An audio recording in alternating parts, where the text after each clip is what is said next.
함께 은혜 나누실 말씀입니다. 출애굽기 5장 22절부터 6장 13절까지 있는 말씀입니다. 제가 가진 성경책으로는 구약 89페이지에 있습니다. 출애굽기 5장 22절부터 6장 13절입니다. 봉독해 드리도록 하겠습니다. 모세가 여호와께 돌아와서 아뢰되 주여 어찌하여 이 백성이 학대를 당하게 하셨나이까? 어찌하여 나를 보내셨나이까? 내가 바로에게 들어가서 주의 이름으로 말한 후로부터 그가 이 백성을 더 학대하며 주께서도 주의 백성을 구원하지 아니하시나이다.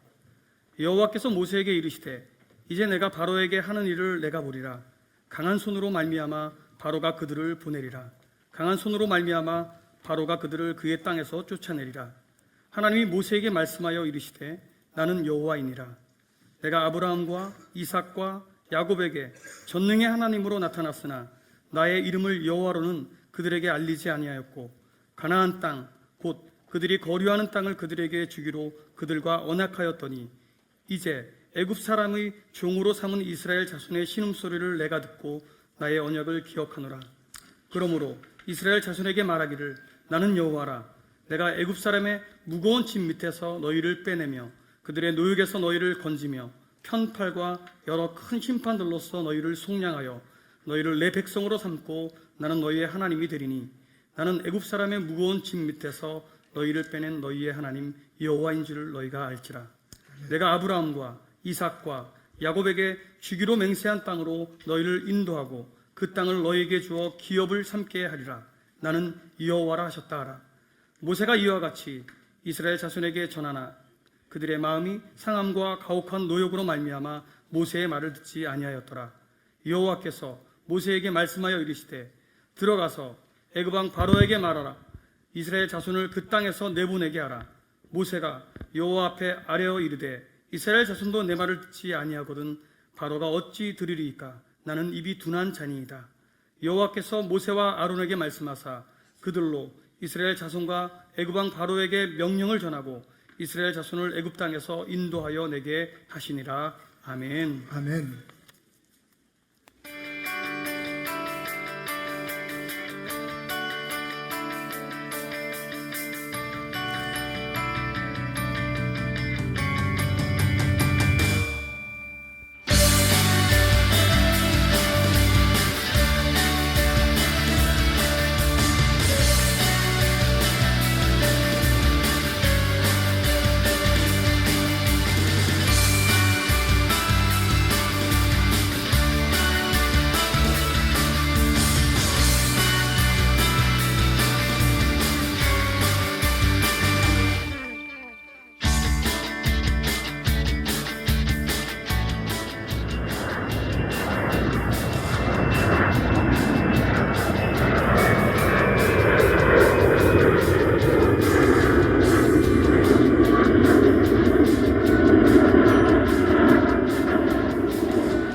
어디론가 떠나고 싶은 마음이 드는 그런 영상이었습니다. 여러분, 지금 보신 게요, 현존하는 비행기 중에서 가장 크다고 하는 에어버스사에서 만든 A380-800 기종입니다. 제 방에 가지고 있는 제가 그 프라모델을 이렇게 하나 가져왔어요. 바로 지금 여러분이 보시는 이 모델이 200대 1로 축소한 A380-800 기종 비행기입니다. 한 가지 말씀드리겠습니다. 저는 아시아나 항공사와 아무 관계 없습니다. 마침 제 방에 있는 이 프라모델 자체가 아시아나였기 때문에 아시아나를 가져왔고요. 땅콩 회항 사건 관계 없습니다, 여러분. 자, 아시아나 비행기 대한항공에도 있습니다. 여러분, 이 비행기가 얼마나 큰지요? 몇 명이나 타겠습니까? 최대 좌석수가 853명입니다. 이 비행기 안에, 이 깡통 같은 이 기계 안에 무려 800명 이상의 사람들이 탑니다. 무게는 어떨까요? 무게는요, 이 비행기는 이륙 가능한 무게와 착륙 가능한 무게가 좀 다릅니다. 사실은 착륙할 때 좀 더 가벼워야 합니다. 왜냐하면 내려오면서 받는 그 충격이 있기 때문에. 그래서 보통 이륙 무게를 계산하자면 이 비행기의 이륙 무게는 535톤입니다. 그게 어느 정도 되냐고요? 보통 몸집이 가장 크다고 하는 아프리카 코끼리가 그 무게가 평균 무게가 약 6kg 정도 된다고 합니다. 그러니까 거의 100마리에 가까운 코끼리의 무게가 공중을 나른다고 생각하면 정말 어마무지한 사건이다라는 것을 생각할 수 있죠. 사실은 그 미국의 보잉사를 잡기 위해서 유럽에 있는 여러 나라들이 기술을 합작해서 만든 비행기, 처음 이 비행기가 만들어졌을 때 이 비행기의 별명은 스카이 피그였습니다. 하늘을 나는 돼지죠. 이게 공중에 뜰 수 있다고 생각하는 사람들은 별로 많지 않았어요. 그런데 지금요, 각 나라의 각 항공사에서 사람들을 나르는 실제적인 일을 감당하고 있습니다. 잘 뜨고요, 잘 내리고 안전하고 편안합니다. 이 안에 없는 시설이 없어요. 2층 구조로 되어 있는 이 비행기 안에는 모든 시설들이 다 갖추어져 있다고 합니다. 안 타봐서 모르겠습니다. 여러분, 비행기 여행하시면서 그런 생각들 안 해보셨나요? 이 380 기종뿐만 아니라 이 무거운 무게, 사람을 막 300명, 500명, 800명씩 태우고서 이 무거운 게 어떻게 하늘을 나를 수 있을까? 그죠? 이 활주로를 주행할 때 보면 굉장히 무겁게 느껴집니다. 그런데 그 무거운 비행기가 하늘로 날아오르면 너무 자유롭게 항해하는 것을 볼 수가 있어요. 이 무거운 비행기를 하늘로 나르게 하는 힘은 무엇일까? 우리가 일반적으로 생각할 땐 엔진의 추진력, 그죠? 제트 엔진의 어마어마한 추진력으로 이것이 가능하다고 생각하지만 사실은 보이지 않는 원리가 이 속에 담겨 있습니다.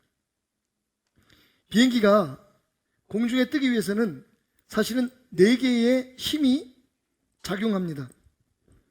자, 첫 번째로요, 이 비행기를 땅 아래로 끌어들이는, 지구 중심에서 모든 물체를 잡아 끌어내리는 중력이 작용하겠죠. 이 중력이 작용할 때, 중력만 작용하면 이 비행기는 절대로 하늘로 떠오를 수 없습니다. 그냥 바닥에 붙어 있죠.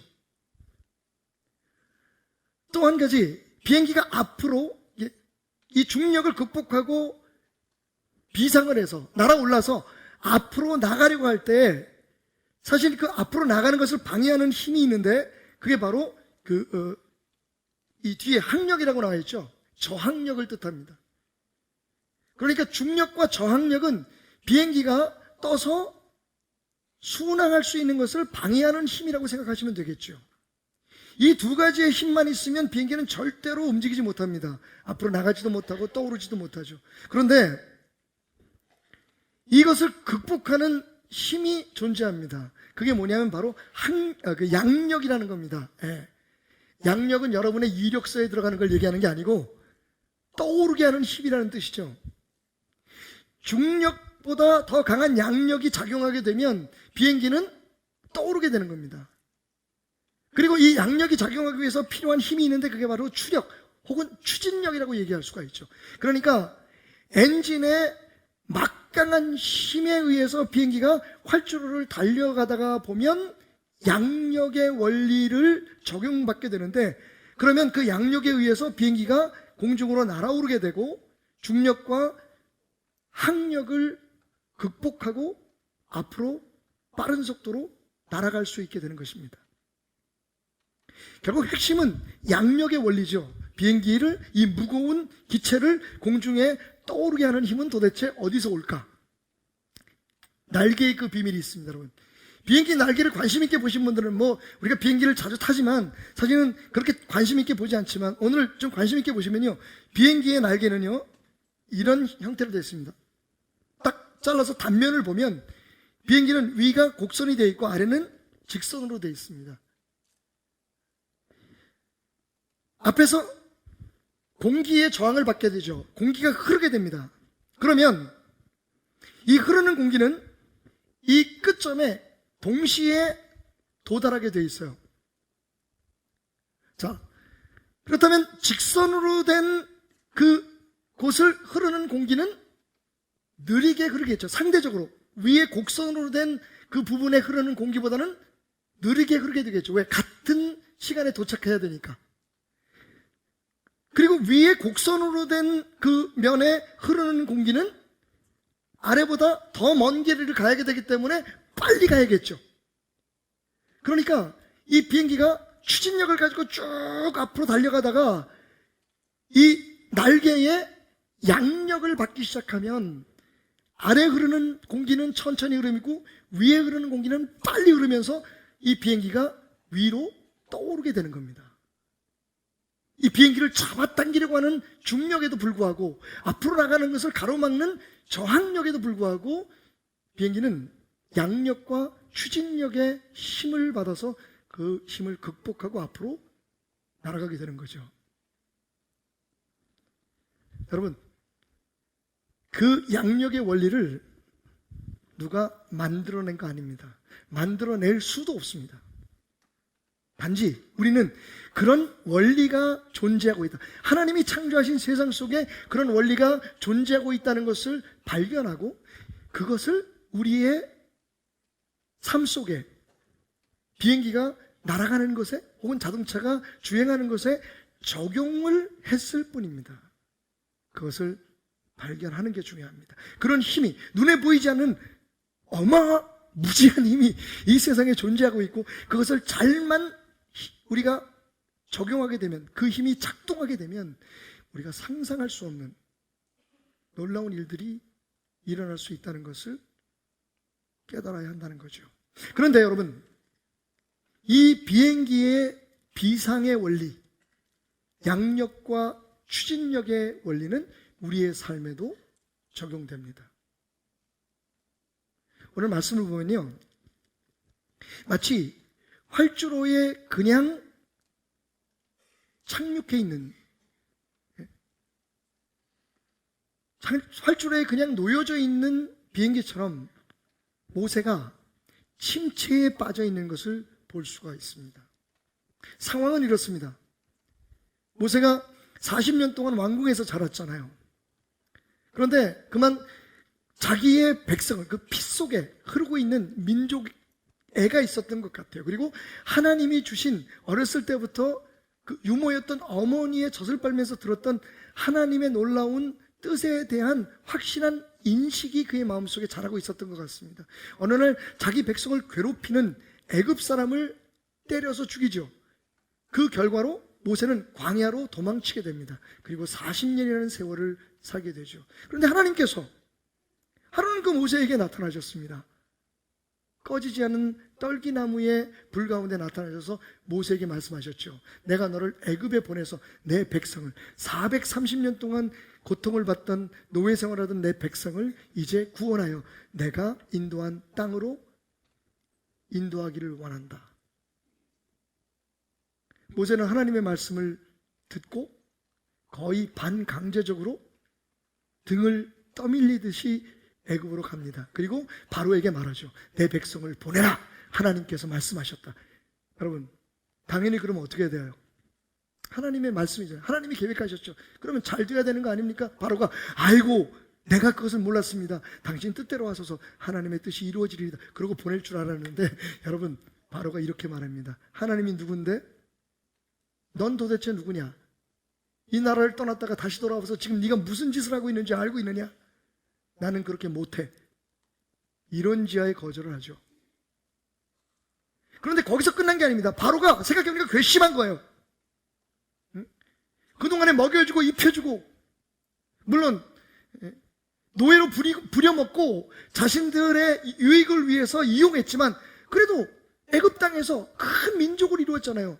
약 200만 정도의 백성으로 처음엔 70명이 200만으로 불어났어요. 그러면 고마울 줄 알아야지. 은혜를 모르는 이 배은망덕한 민족 떠나려고 해? 자기 길을 가겠다고? 그건 단순히 노동력을 잃는 문제가 아니라 바로의 자존심의 문제였어요. 그리고 그 백성을 내놓으라고 하는 사람이 모세였다는 것은 굉장히 자극적인 일이었습니다. 바로가 화가 났죠. 명령을 내립니다. 지금부터 이스라엘 사람들에게 여태까지 했던 노역의 2배의 고통을 가하라. 벽돌을 찍어서 건물을 만들고 피라미드를 쌓는데 재료를 공급하지 마라. 자기의 손으로 다 갖다가 그것을 만들게 해라.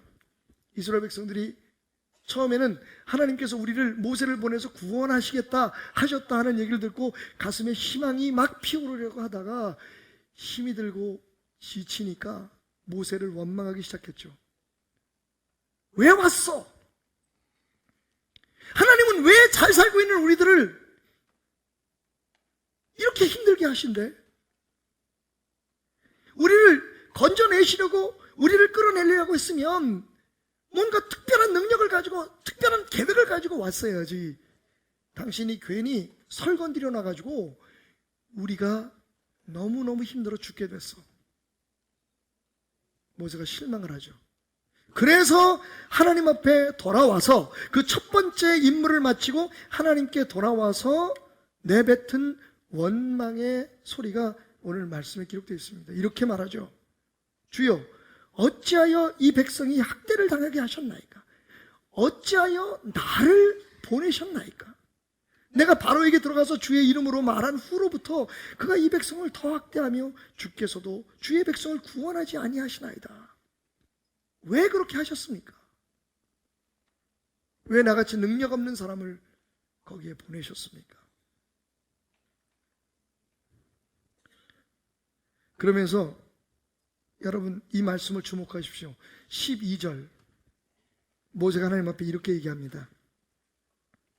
이스라엘 자손도 내 말을 듣지 아니하였거든 바로가 어찌 들으리이까? 그러면서 말하기를 나는 입이 둔한 자이다 라고 말합니다. 6장 30절 말씀, 오늘 본문 가운데 포함되진 않았지만 역시 모세가 하나님께 한 말을 다시 한번 주목해 볼 필요가 있습니다. 6장 30절입니다. 함께 읽을까요? 시작. 모세가 여호와 앞에서 아뢰되 나는 입이 둔한 자이오니 바로가 어찌 나의 말을 들으리까? 반복해서 지금 모세가 무슨 얘기를 합니까? 나는 말주변이 없습니다. 내가 말씀드렸잖아요. 나는 말 잘 못해요. 나는 능력이 없습니다. 그런데 왜 나를 보내셨습니까? 라고 지금 반복해서 같은 말을 하고 있습니다. 그런데 이 말이요, 여러분, 왜 중요하냐? 왜 제가 여러분에게 주목하셔야 됩니다라고 말씀드렸냐면요, 이 얘기가 새롭지 않기 때문입니다. 자, 말씀을 몇 장 뒤로 가서 출애굽기 4장 10절을 한번 볼까요? 출애굽기 4장 10절입니다. 함께 읽겠습니다. 4장 10절 시작. 모세가 여호와께 아뢰되 오 주여 나는 본래 말을 잘하지 못하는 자나이다. 주께서 주의 종에게 명령하신 후에도 역시 그러하니 나는 입이 뻣뻣하고 혀가 둔한 자이니이다. 여러분 들으셨죠? 이게 처음 하나님께서 모세에게 애굽에 가서 내 백성을 구해내라고 말씀하셨을 때 했던 말이에요. 그런데 지금 모세는 똑같이 얘기하고 있습니다. 한 걸음도 그 믿음이 앞으로 진전하지 못했어요. 그의 마음이 한 걸음도 앞으로 성장하지 못했다는 겁니다. 계속해서 똑같은 말을 해요. 내 입이 둔합니다. 나는 아무것도 할 수 없습니다. 하나님 왜 나를 보내셨습니까? 이런 걸 우리는 침체되었다라고 말합니다. 여러분 침체라는 말 아시죠? 그냥 그 자리에서 그 자리에 가라앉아서 그 자리에 붙어서 한 걸음도 앞으로 나가지 못하고 조금도 위로 성장하지 못하고 그냥 멈춰 있는 상태를 우리는 침체되었다. 여러분 이 침체 현상은요, 우리의 가정생활에도 우리의 사회생활에도 우리의 개인적인 삶 속에도 특별히 신앙생활에도 적용되는 현상입니다. 하는 일이 싫어지는 거예요. 왜 자꾸만 나한테만 이런 일을 시키냐는 겁니다. 왜 내가 해야 되는 거냐입니다. 여러분 가정주부들이 침체를 경험합니다. 직장에서 일하는 사람들이 침체를 경험합니다. 때려치고 싶다. 내가 언제까지 이 자리에 있어야 되냐? 이 대접을 받으면서 이 어려움 속에서 내가 얼마나 더 버텨야 되냐? 내가 지금 하고 있는 일들을 언제까지 내가 지속해야 되느냐? 여러분 신앙생활에서 침체 장난이 아니죠. 처음에 막 가슴 벅차게 믿어왔고 정말 말씀이 속속 들어오고 그렇게 은혜롭고 기도해도 막 은혜가 되고 찬송만 들어 눈물이 나던 그런 신앙은 어디를 가는지 교회 나가기 싫어지고 그 교회에 뭐 자꾸만 부족한 점만 보이고 내 마음에 안 들고 무슨 일을 시키면 제가 제일 많이 듣는 얘기 그거예요. 아이 목사님 전 못해요. 전 안 합니다. 또 무슨 소리를 들으려고 해요. 제가 예전에 있었던 교회에서요. 아이고 많이 당했거든요. 전 안 할래요. 지금 모세가 똑같이 얘기하고 어찌하여 하나님 나를 여기 보내셔서 이런 꼴을 당하게 하십니까? 나 안 할래요 이제. 나 못합니다. 나 때려칠래요. 나 그냥 여기 이렇게 멈춰 있으면 안 될까요? 오늘 여러분의 삶 속에 어떤 분야에 어떤 부분에 침체를 경험하고 계십니까? 남편과 아내, 자녀들 간의 사이에서 여러분 혹시 그 관계가 조금 더 진전됨 없이 조금 더 발전함이 없이 그냥 그대로 살아가고 있는 것은 아닙니까? 여러분 직장은 어떻습니까? 사업은 어떻습니까? 이제 좀 때려치고 싶어지진 않았습니까? 이제 그냥 그만뒀으면 좋겠다라고 하는 생각이 들지 않습니까? 억지로 무엇인가에 의해서 끌려가고 밀려간다라고 하는 생각 때문에 힘들어하고 계진 않습니까? 여러분 교회 생활은 어떠신가요? 자꾸만 더 말씀을 보고 싶고 기도하고 싶고 뭔가 더 하나님을 알고 싶어서 노력하고 싶은 마음이 드십니까? 아니면 교회 오는 게 지루하고 답답하고 짜증나고 그래서 핑계만 생기면 어떻게든 교회를 빠지려고 하고 지금 봉사하고 헌신하고 있던 일을 내려놓으려고 하고 계시지 않습니까? 이 침체의 문제를 해결해야 됩니다. 마치 활주로에 그냥 정박해 있는 비행기처럼 말이죠. 예. 경락고에 들어있는 비행기처럼 여러분 비행기는 하늘을 날고 많은 사람들을 나르고 많은 카고들을 많은 짐들을 나르고 그런 용도로 만들어졌습니다. 하늘을 알기 위해서 만들어졌는데 지금부터 약 10여 년 전에 저희가 방문했던 우크라이나의 공항의 비행기들은 전부 다 땅에 붙어 있습니다. 그냥 고철 덩어리예요. 아무런 역할을 하지 못하고 녹슬어 가고 있었습니다. 우리의 신앙은 성장해야 되는데 적어도 어제보다 오늘 더 무언가를 하고 싶은 마음이 있어야 하는데 그래야 사는 삶의 재미가 있는데 그냥 그 자리에 붙어서 한 걸음도 앞으로 진전하지 못하고 조금 더 성장함이 없이 그렇게 억지로 살아가고 있지는 않으시냐는 말입니다. 여러분 오늘 말씀을 통해서 그렇게 침체에 빠져있던 모세가 어떻게 다시 일어나서 주님께서 맡기신 그 사명을 감당하기 위해 비상하는 믿음을 갖게 되었는지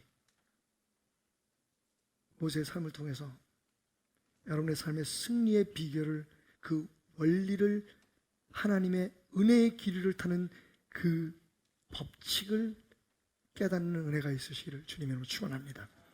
자, 먼저 말씀드렸듯이 비행기가 정상적으로 운행하기 위해서 4개의 힘을 받는다고 말씀드렸죠. 우리의 신앙도 똑같습니다. 먼저 우리의 신앙이 성장하고 우리의 삶이 힘있게 앞으로 전진하고 적어도 오늘의 삶에 대해서 내가 에너지를 가지고 살아야겠다고 하는 용기를 가지고 살 수 있는 것을 살고 싶어하는 것을 방해하는 2개의 힘이 있습니다. 우리의 삶에 미치는 영적인 중력과 영적인 저항력이죠. 영적인 중력은 그럼 뭡니까? 첫째, 하는 일이 잘 안 될 때 느끼는 실패감과 좌절감입니다. 여러분 오늘 말씀을 보십시오. 출애굽기 5장 23절에 모세는 이렇게 얘기합니다. 내가 바로에게 들어가서 주의 이름으로 말한 후부터 그가 이 백성을 더 학대하고 주께서도 주의 백성을 구원하지 아니하시나이다. 하나님도 아무 일도 안 하시죠. 오히려 가가지고 제가 욕만 얻어먹었어요. 아니 하나님의 일인데 내가 내 생명을 바쳐서 여러분 모세에게 그 일은 쉬운 일이 아니었습니다.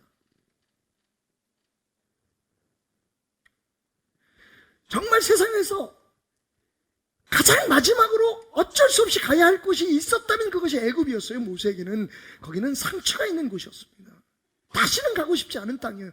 그런데 갔습니다. 하나님의 명령이니까 갔습니다. 생명을 바쳤습니다. 최선을 다했습니다. 그런데 결과가 뭐예요? 오히려 상황이 악화된 겁니다. 여러분 직장에서 최선을 다합니다. 하나님이 주신 일이라고 생각하고 모든 일이 하나님의 사명이지, 그래서 여러분이 하는 사업에서 최선을 다합니다. 그런데 생각처럼 결과가 나오질 않아요. 기도도 했는데요, 하나님의 뜻이라고 믿고 누군가 상담을 했더니 목사님이 혹은 교구장님이 하나님이 기뻐하십니다, 그 일을 계속하십시오, 열심히 했는데 결과가 안 좋습니다. 그러면 발이 땅에 붙어버리죠. 불평이 생깁니다. 뭐야 이거. 항상 우리를 잡아 묶어놓으려고 하는 힘이 있어요. 이 힘을 극복해야 합니다.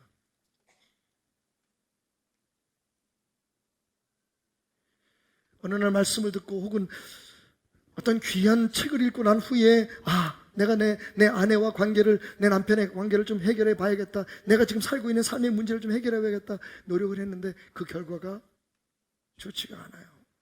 그럼 이제 안 해. 사실 이런 현상은 교회에서 종종 나타납니다. 사실 열심히 있는 사람이 이 중력을 더 많이 받아요. 막 열심히 일하고 주님을 위해서, 교회의 성장을 위해서 노력하려는 사람들이 더 힘있게 잡아다니는 이 중력에 묶일 때가 많습니다. 일하다가 그래요. 나 혼자 하면 뭐해? 사람들이 그래요. 괜히 문제 만들지 말고 가만히 앉아 있으라고. 영적 침체, 삶의 침체가 오는 원인입니다. 또 우리의 삶을 붙들어 매놓고 있는 영적인 중력 중에 하나는 뭐냐면 사람들의 반응이에요. 열등감과 좌절감이, 배신감이 우리에게 찾아옵니다. 여러분, 제일 힘든 게 뭐예요? 내 딴에는 열심히 일했는데, 그래도 내가 정말 내 능력에 넘쳐날 만큼 최선을 다했는데, 그런데 주변 사람들이 그래요. 뭐해? 설치지 좀 마. 좀 가만히 있으면 안 돼? 교회 일은 저 혼자 다 하는 것처럼. 여러분, 만만치 않아요. 우리가 사람들 속에서 살기 때문에 직장에서도 그렇고 일터에서도 그렇고 가정에서도 그렇고, 내 딴에는 열심히 일해가지고 가족들을 부양하려고 돈을 벌어왔는데 가장 칭찬해주고 가장 이해해줘야 될 아내가 당신은 월급도 안 올라? 이거 가지고 어떻게 살라고 라는 말 한마디를 들을 때 우리는 무너집니다. 아무것도 안 하고 싶다.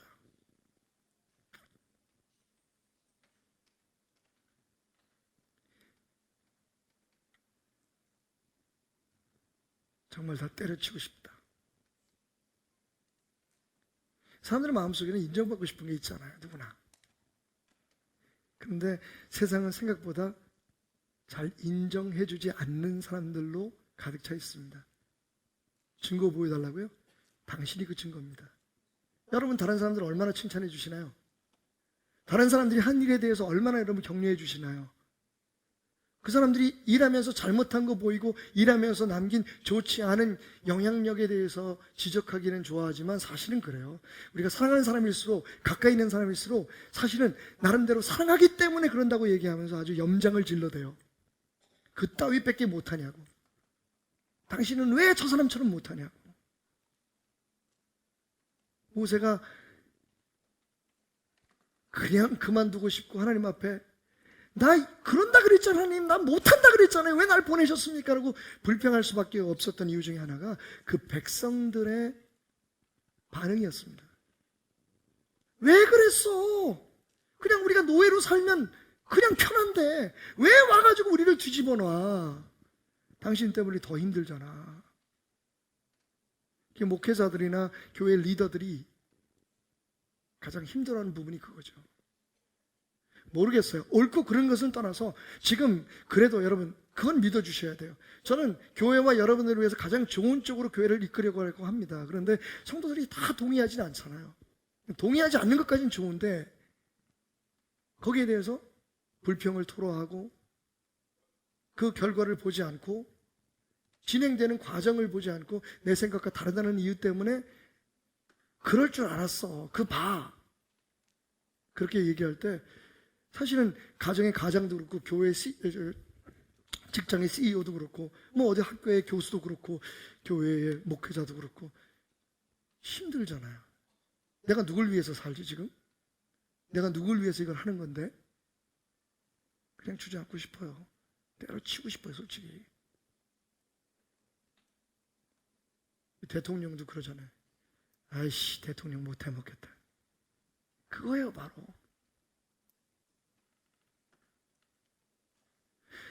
또 우리의 발전과 성장, 우리의 힘 있는 삶을 방해하는 힘이 있죠. 그게 영적 저항력입니다. 앞으로 나가려고 그러는데 우리를 막는 게 뭐죠?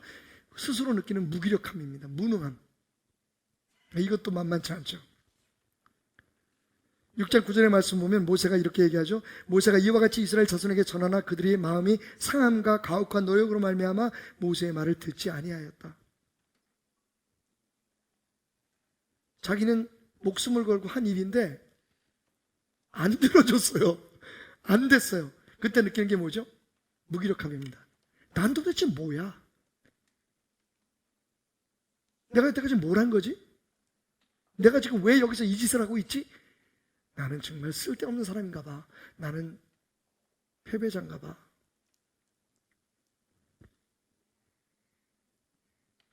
목회자로서 사실은 제가 제 성품 때문에 그럴 거예요. 제가 가장 두려워하는 저항력이 바로 이겁니다. 성도들이 아파요. 손 얹고 기도해서 탁 났으면 좋겠어요. 폼도 나고 하나님의 영광도 나타나고 교회도 부흥하고 나도 좀 능력 있는 목사로 인정받고. 근데 항상 제 기도대로 이루어지는 건 아니더라고요. 무기력함을 느껴요. 정말 도와주고 싶은데, 정말 힘이 되어주고 싶은데 내가 할 수 있는 일이 별로 없는 거예요.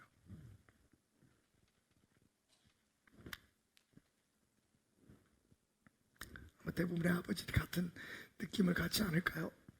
어머니들도 마찬가지고. 자녀들이 막 힘들어하는데, 아파하는데, 가정에서 어떤 문제가 있어가지고 이혼한다고 싸우고 난리하고, 부모로서 뭔가를 해주고 싶은데 해줄 수 있는 게 없어요. 오히려 도와준다고 거둔 것이 더 큰 분란을 만들고 고부 갈등을 일으키고 부부간의 사이를 갈아놓고, 나는 잘하려고 한 건데 내 딸이니까, 내 아들이니까 내가 정말 잘하려고 한 건데 내가 해줄 수 있는 게 아무것도 없구나. 특히 자녀들이 아플 때 그런 거 많이 느끼죠.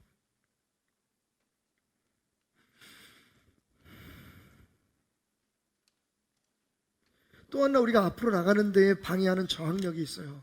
이거 뚫기 참 어렵습니다. 바로 우리의 부정적인 태도죠. 태생적으로 부정적이에요, 우리는. 그런데 잘하면서 또 그 부정적인 태도가 더 강해지는 사람들이 많아요. 6장 12절에 모세가 이렇게 얘기합니다. 모세가 여호와 앞에 이르되 이스라엘 자손도 내 말 안 듣는데 바로가 내 말 듣겠습니까? 난 못해요. 이건 끝났어요.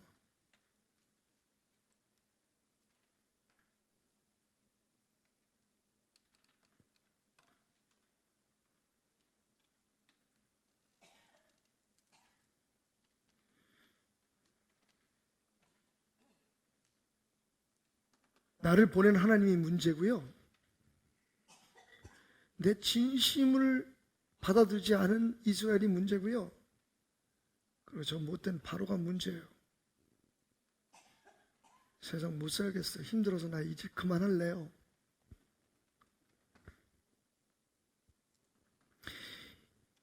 이런 것들이, 모세가 경험했던 이런 것들이 모세의 신앙의 침체를, 인생의 침체를 가져오게 한 겁니다. 꼼짝 못하게 만든 거죠. 근데 여러분, 모세가 왜 모세인 줄 아십니까? 그는요, 이 모든 문제들을 하나님 앞에 쏟아놨어요. 제가 이 말씀을 지난 목요일날 우리 성도님과 함께 새벽에 새벽 예배 때 묵상을 했는데, 딱 처음에 느낀 게 그거였어요. 오늘 말씀을 보니까 이렇게 시작하죠. 모세가 여호와께 돌아와서, 대부분 이런 침체를 겪게 되면 사람들이 어떻게 하죠? 하나님을 떠나요. 사랑하던 교회를 떠납니다. 희망을 버려요. 이 교회에서는 희망 없어. 나 다른 교회 갈 거야. 혹은 이 사람에게는 안 돼. 내 이 직장에서는 안 될 것 같아. 여러분, 발전을 위해서 떠나는 거 좋습니다. 하나님의 뜻에 따라 하나님의 은혜의 길 위에 몸을 싣고 성장을 위해서 날아오르는 건 좋습니다. 그런데 그게 아니라 안 된다고, 힘든다고, 싫다고 포기하는 건 치명적입니다. 모세는 그 모든 불평을 하나님 앞에서 돌아와서 하나님 왜 그러셨어요? 어찌하여 하나님, 나 안 간다는데 보내고 가가지고 이 꼴 당하게 하고, 그동안에 하나님 뭐 하셨습니까? 지금 그 얘기거든요. 그런데 이런 모든 것들을 누구한테? 하나님 앞에서 쏟아놓습니다. 이거 중요해요, 여러분. 예? 지금 일하고 있는 것들, 내가 하고 있는 것, 내가 하지 않으면 안 되는 그 일들에 대해서 힘들고 지치고 어렵다고 다 손 놓고 막, 떠나버리고. 다시 말씀드리면 발전적인 성장을 위한 비상은 추천할 만합니다. 강력하게 권하고 싶습니다. 하지만 하기 싫어서, 못하겠어서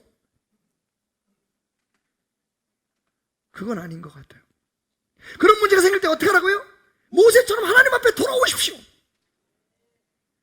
엉뚱한 세상에서 술로 향락으로 풀려고 하지 말고, 사람들 모여가지고 괜히 입으로 떠들고 다 토해내지 말고, 우리는 하나님의 사람 아닙니까? 우리는 믿고 있지 않습니까? 제가요, 최근에 들었던 말 중에서 가장 제 마음속에 남았던 이야기가 있어요. 그게 뭐냐면, 어느 문학평론가가 하신 얘기인데, 우리의 삶에 어려운 일은 있어도 나쁜 일은 없다. 야, 이건 신앙적인 고백인 것 같아. 한번 따라해볼까요? 하나님을 믿는 사람에게 어려운 일은 있어도 나쁜 일은 없다. 여러분, 나쁜 일 없으면 왜? 하나님은 선하시잖아요. 그분이 우리의 삶을 인도하고 계시잖아요. 심지어는 모든 것을 합하여 선을 이루시다고 말씀하셨잖아요. 가장 좋은 것으로 가장 좋은 때에 가장 좋게 하시는 분이 하나님이시잖아요. 그러니까 지금 우리가 암에 걸리고, 우리가 무슨 사업에 어려움을 당하고, 여러 가지 가정에 문제가 있고, 이건요 어려운 일이에요. 지금 우리가 겪기 어려운 일이지만 나쁜 일은 절대로 아니에요. 왜? 하나님은 반드시 그 일을 통해서 더 아름다운 일을, 완전한 일을 이루고 계시기 때문입니다. 그러니까 어려운 일은 있어도 나쁜 일은 없는 거예요. 그러니까 하나님 앞에 나와야 하는 거예요. 진짜 나쁜 일이 뭔지 아십니까? 하나님을 포기하는 거예요. 하나님의 사람이 하나님 아닌 데서 문제를 해결하려고 하는 거예요. 사람에게서 위로를 받으려고 하고, 일에서 어떤 성취감을 느끼려고 하고. 여러분, 일도 그렇고 사람도 그렇고 얼마든지 우리를 실망시킬 수 있어요. 여러분, 심지어는 함께 살을 붙이고 맞대고 사는 가족들도 우리에게는 때로는요, 우리의 비상을 방해하고 우리의 성장을 방해하는 요소가 될 수 있어요. 그래서 하나님 앞에 돌아오라는 겁니다. 하나님 안에서 여러분, 비상하는 능력을 소유하십시오. 그 방법이 뭡니까? 첫째, 우리가 영적인 양력을 키워야겠죠? 우리를 떠오르게 하는 힘. 그건 뭐냐면, 안 되는 일에 집착하지 말고 되게 하시는 하나님께 집중하는 여러분 되시길 주님의 이름으로 축원합니다. 5장 22절, 모세가 여호와께 돌아와서 아뢰되, 주여 어찌하여 이 백성이 학대를 당하게 하셨나이까? 어찌하여 나를 보내셨나이까? 여러분, 모세는 여전히 하나님을 의지하고 있습니다. 하나님께 돌아왔습니다. 하나님께 원망을 해도 원망을 합니다. 사람에게 원망하고 세상에 원망하지 않고 하나님 앞에서 토합니다. 그랬더니 하나님께서 그를 붙들어서 다시 일으켜 세우십니다. 다시 가라. 이번에는 가면 내가 계획한 대로, 원래 계획대로 네가 그 바로 앞에서 내 백성을 데리고 나오게 할 것이다. 하나님이 답을 주십니다. 여러분, 안 되는 일에 집중하지 마세요. 그러면 실망해요. 주지 않고 싶어요. 되게 하는 과정 속에서 잠시 우리를 훈련시키기 위해서, 우리를 연단시키기 위해서 우리에게 안 되는 일을 주신 하나님을 바라보십시오. 출애굽기 6장 1절 여호와께서 모세에게 이르시되 이제 내가 바로에게 하는 일을 내가 보리라. 강한 손으로 말미암아 바로가 그들을 보내리라. 강한 손으로 말미암아 바로가 그들을 그의 땅에서 쫓아내리라. 되게 할 거라는 말입니다. 하나님 되게 하시겠다고 말씀하십니다. 하나님 앞에 집중하고 돌아왔을 때 하나님께서 주신 답이었습니다. 또 있습니다. 사람들의 인정에 연연하지 마십시오. 사람은 당신처럼 남 잘한 거 칭찬 잘 못합니다. 나도 남 잘하는 거 칭찬 못해주고 남이 잘 되는 것에 대해서 정말 마음으로 기뻐해주기가 참 쉽지 않은. 죄송합니다. 여러분 안 그러시군요. 제가 그렇다고요. 큰일 났어. 나 이제 속 다 보여가지고 이제. 근데 여러분 그거 진짜 안 돼요. 정말 박수를 쳐주고 싶은데 겉으로는 박수 치는데 속으로는 아이씨. 근데 그랬던 사람이 좀 잘 안 됐어. 그러면 아싸. 왜 그럴까요? 근데 그러면서 우리는 다른 사람들에게 인정을 받기를 원해요. 그러니까 말이 안 되는 거죠. 그것 때문에 화를 내고 나를 안 알아준다고 내가 이렇게 열심히 했는데 내게 돌아온 이게 결과가 뭐냐고. 여러분 평생 그 중력을 이겨내지 못하면 우리 하나님 앞에 성장할 수 없습니다. 우리 어른이잖아요. 우리 하나님의 사람이잖아요. 그럼 하나님 앞에 인정받을 걸 생각하셔야죠. 하나님이 여러분들을 칭찬하고 여러분을 격려하고 여러분을 붙들어 일으키시는 힘을 의지하시는 여러분 되시기를 주님의 이름으로 축원드립니다. 여호와께서 모세와 아론에게 말씀하사 그들로 이스라엘 자손과 애굽 왕 바로에게 명령을 전하고 이스라엘 자손을 애굽 땅에서 인도하여 내게 하시니라. 아멘. 하나님께서 다시 일어나서 하나님을 바라보고 주신 사명을 감당하려고 죽을 맛이지만 걸어가는 모세와 아론을 인정해 주셨습니다. 그들로 하여금 사명을 감당할 수 있는 능력을 주셨다는 거예요. 영적 추진력이 필요하겠죠. 이 영적 양력이 있어서 우리가 공중에 떠오르려면 영적 추진력이 함께 동원해야 돼요. 그래야지 앞으로 나가죠. 부족한 능력 실망하지 말고 하나님을 의지하십시오. 난 할 수 없습니다. 날 바라보면 실망해요, 여러분. 예? 내 자신의 능력 의지하면 실망합니다. 제가 볼 때요, 자신감 있는 사람이 오히려 더 약하더라고요. 그 자신감이 때로는 자기가 스스로 느끼고 있는 무능함에 대한 외적인 표현인 것 같아요. 자기를 지키려고 하는. 사실은 모두가 다 우리가 얼마나 약하고 부족하다는 걸 압니다. 그런 우리를 바라보면 실망할 수밖에요. 하나님을 바라보십시오. 모세가 이와 같이 이스라엘 자손에게 전하나 그들의 마음의 상함과 가혹한 노역으로 말미암아 모세의 말을 듣지 않았다. 부족했죠. 하지만 여러분 보십시오. 여호와께서 모세와 아론에게 말씀하사 그들로 이스라엘 자손과 애굽 왕 바로에게 명령을 전하고 이스라엘 자손을 애굽 땅에서 인도하여 내게 하시니라. 사람들은 인정해 주지 않았는데 하나님은 여전히 모세를 인정하고 계시잖아요. 모세는 스스로 자기의 능력이 부족하다고 얘기했지만 하나님은 그를 신뢰하고 또 보내시잖아요. 할렐루야. 마지막으로 실망스러운 상황 바라보지 말고 하나님의 약속을 믿으십시오.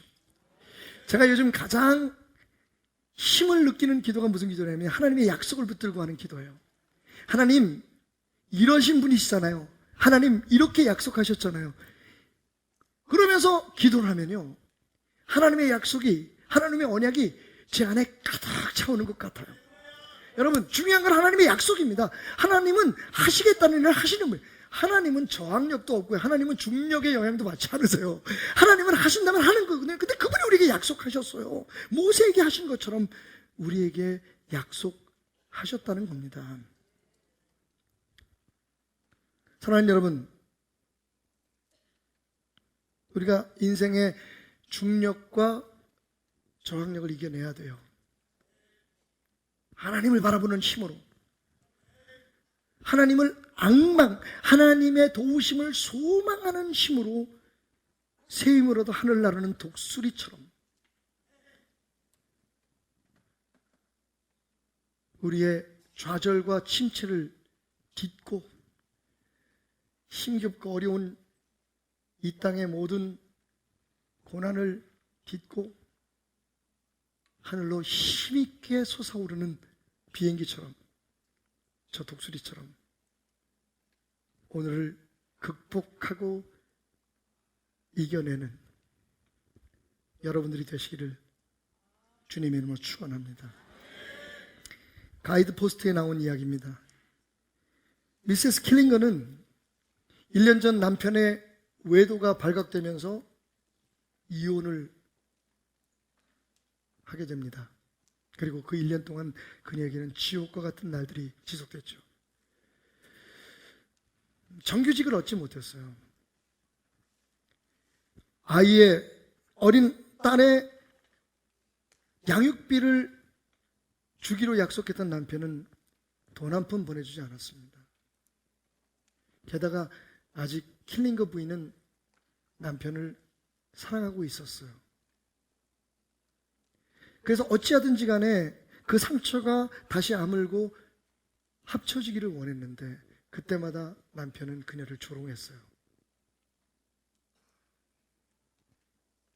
결국 킬링거 부인은 자살을 결심하죠. 그리고 마지막 죽기 전에 모든 것을 정리하기 위해서 옷장을 그리고 서랍장을 정리하다가 어린 딸이 3학년 때 했던 학교 숙제 노트를 발견합니다. 숙제는 이런 거였어요. 네가 여태까지 살아오는 삶에 그 아버지, 엄마가 찍어준 모든 사진들을 정리해서 너의 지난날의 삶의 이야기들을, 라이프 스토리를 한번 적어보아라. 한 장 한 장 넘기면서 남편과 자기의 사랑 속에서 아이가 뱃속에 잉태돼서 초음파 사진에 찍혔던 딸의 모습, 그리고 그 아이가 태어났을 때의 모습, 자라날 때의 모습, 학교에 들어갔을 때의 그 예쁜 모습들, 그리고 그 밑에 딸아이가 직접 자기의 고사리 같은 손으로 적어놓은 자기의 삶의 이야기들을, 행복했던 기억들을 차례차례 읽어가기 시작했습니다. 드디어 맨 마지막 장을 넘겼을 때 거기는 딸이 자신의 숙제를 다 했다는 뜻으로 적어놓은 이런 큰 두 글자가 있었습니다. The end. 끝. 여기까지입니다. 라는 뜻이겠죠? 그런데 여러분, 그것이 전부가 아니었습니다. 바로 그 밑에 그 딸아이가 해온 숙제를 검토한 선생님께서 빨간 글씨로 두 글자를 이렇게 적어 놓으셨어요. Your beginning. 지금부터 너의 시작이다. 딸아이는 여기가 끝입니다 라고 얘기를 했는데 선생님은 지금부터 너의 진짜 인생은 시작이야 라는 두 글자의 격려의 말을 남겼던 겁니다. 킬링거 부인은 한없이 울었습니다. 이제 초등학교 4학년밖에 되지 않은 내 딸의 삶이 지금부터 시작이라면 40살이 된 나의 삶도 아직 끝은 아니지. 그리고 조용히 무릎을 꿇을 때 이런 소리가 들려오는 것 같았어요. 여긴 너의 끝이 아니야. 이 상처를 안고 이 아픔을 안고 이제부터 나와 함께 시작하자 라는 주님의 음성이 와요. It's not the end. It's your beginning.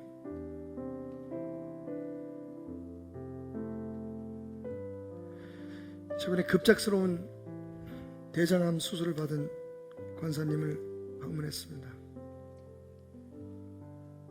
역시 저는 많이 아팠습니다. 내가 해줄 수 있는 게 없어요. 어렸을 때부터 동생처럼 주일학교 때부터 저 도남동 산비탈에서 다방구하고 술래잡기 하면서 같이 자라났던 사랑하는 동생인데 대장을 거의 다 드러냈습니다. 너무 그래도 감사한 건 직장 가까이 암이 성장하지 않아서 생활하는 데는 불편하지만 불가능하지는 않다는 거였습니다. 제가 손을 잡고 미안하다고 울었습니다. 묘수가 내가 해줄 일이 아무것도 없구나. 목사로서가 아니라 진짜 같은 거의 매주 한 번씩 얼굴 보면서 평생을 살았으니까 가족이죠 뭐. 목사로서도 정말 자괴감을 느꼈어요. 내가 이런 성도를 위해서 해줄 수 있는 게 뭘까? 내 기도는 얼마나 힘이 있을까? 내 위로의 말은 얼마나 도움이 될까? 그런데 오히려 권사님이 저를 웃으면서 말했습니다. 목사님, 끝이 아니에요. 지금부터 다시 시작해야죠. 그리고는 돌아왔을 때 카톡에다 이런 짧은 글을 남편 안수 집사님이 보내주셨어요. 목사님 다녀가시고 나면 항상 좋은 일이 있네요. 제가 3일 만에 방귀를 꼈습니다. 검은 똥을 쌌습니다.